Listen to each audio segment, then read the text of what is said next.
239 பயணிகளுடன் காணாமல் போயுள்ள MH370 விமானத்தின் பாகங்கள் என சந்தேகிக்கப்படக்கூடிய 2 பாகங்களை கண்டுபிடித்துள்ளதாக ஆஸ்திரேலிய பிரதமர் தெரிவித்துள்ளார்.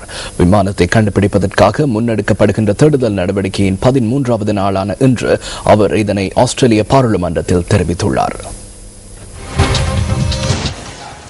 இந்து சமுத்திரத்தின் தெற்கு வலயத்தில் கண்டுபிடிக்கப்பட்டுள்ள இந்த 2 பாகங்கள் தொடர்பில் கருத்து தெரிவித்த பிரதமர் டோனி அபர்ட் இது நம்பகமான தகவல் என்றும் உறுதிப்படுத்தினார்.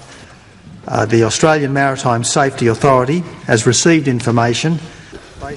தேடுதல் நடவடிக்கையின் போது ஆஸ்திரேலிய கரையோர பாதுகாப்பு அதிகாரிகள் செய்மதியூடாக குறித்த பாகங்கள் தொடர்பான தகவல்களை பெற்றுக் கொண்டுள்ளனர். இந்த செய்மதி படங்கள் தொடர்பில் விசேட விசாரணைகள் முன்னெடுக்கப்படுகின்றன.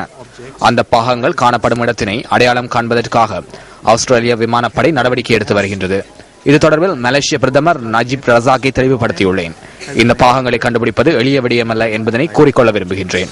இந்த பாகங்கள் காணாமல் போன விமானத்தின் பாகங்களாக அமையாமலும் இருக்கலாம்.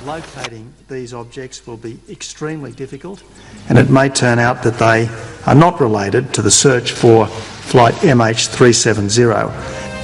பெர்த்திலிருந்து தென்மேற்கு திசையில் 1500 கடல் மைல் தொலைவில் சமுத்திரத்திற்கு அடியில் அந்த பாகங்கள் இருப்பதாக கண்டுபிடிக்கப்பட்டுள்ளது.